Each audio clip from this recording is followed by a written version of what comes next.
let's break down a little bit of the insanity that is in this bill. So, for instance, we have the Horse Racing Integrity and Safety Act. Should it get passed, the legislation would allow the Horse Racing Integrity and Safety Authority to come up with and implement horse and racetrack safety standards at a national level. Horses involved in racing would be barred from receiving painkillers, and thank God, how many letters do I have to send before they finally make that change? But anyway, that's in there, as well as a tax cut for those who own certain types of racehorses. That seems necessary ever, and especially in something having to do with a pandemic. Let's see, Bernie Sanders pointed out some of the big like handouts that we're putting here, including $2 billion for Space Force. Literally the only thing I've ever experienced that has to do with space that I don't want to ever hear anything more about. But now billions of dollars are going there. Billions, by the way, are going to the border wall. We just did a story a couple days ago about how much money Biden can save by halting construction. No, we're gonna throw a couple more $1 billion in the waning days of the Trump administration to this pointless, stupid, xenophobic wall. We've got that.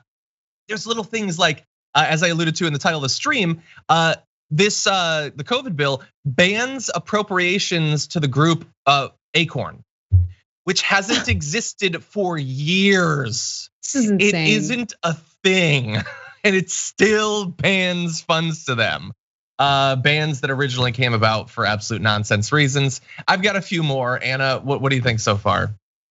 No, I mean, it's just, this is so ridiculous. But again, I mean, I think that we need to address the core question here. Why is it that our members of Congress do not fear us? They don't. They're not worried about consequences for this awful piece of legislation. They're not worried about a general strike. They're not worried about unrest as a result of their unwillingness to provide the economic relief that people desperately need right now. I mean, they extended the eviction moratorium till January 31st.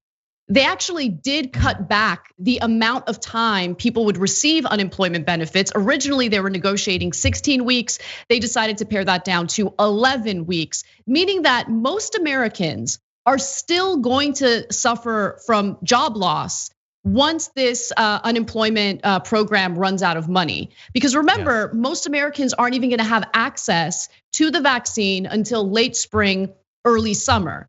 And so to pretend as though there's gonna be this robust economic recovery in time for people to get back to work before the unemployment benefits run out is absolutely ridiculous. No one believes that.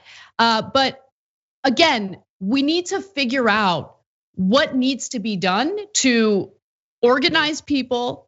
I really think that we do need to find ways to unionize massive companies like Amazon, for instance, and organize basically general strikes, rolling general strikes that challenge capital, that challenge the very donors who have bribed our politicians to prioritize their interests as opposed to the interests of American workers. So you might have seen general strike trending on Twitter, and we need to have real debates and discussions about how we can make that happen. Because unless we challenge capital, they're not gonna fear us.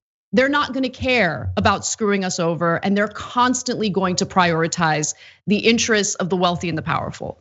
And by the way, their own interests. Congress allocated another $5 million for a specific clinic that takes care of members of Congress around the clock. So they doubled the budget for this exclusive clinic. But when it comes to everyone else, when it comes to hazard pay for frontline workers, Congress essentially gave them the middle finger.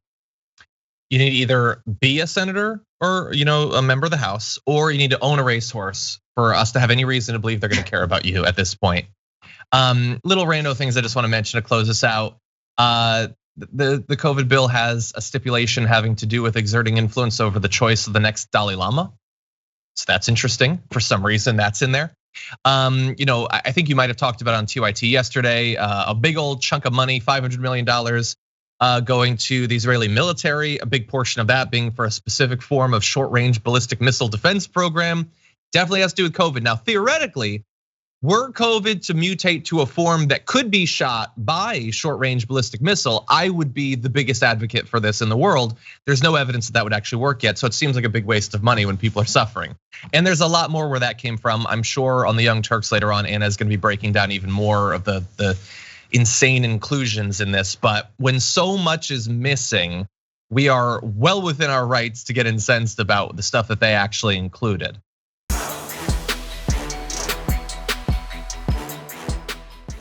Check out the Damage Report podcast each day, wherever you get your podcasts, whether Pocket Casts or Stitcher or iTunes.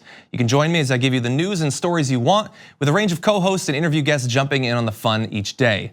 Again, that's the Damage Report, wherever you get your podcasts. And if you get them at iTunes, don't forget to rate and review. Sometimes I'll read them live on the show.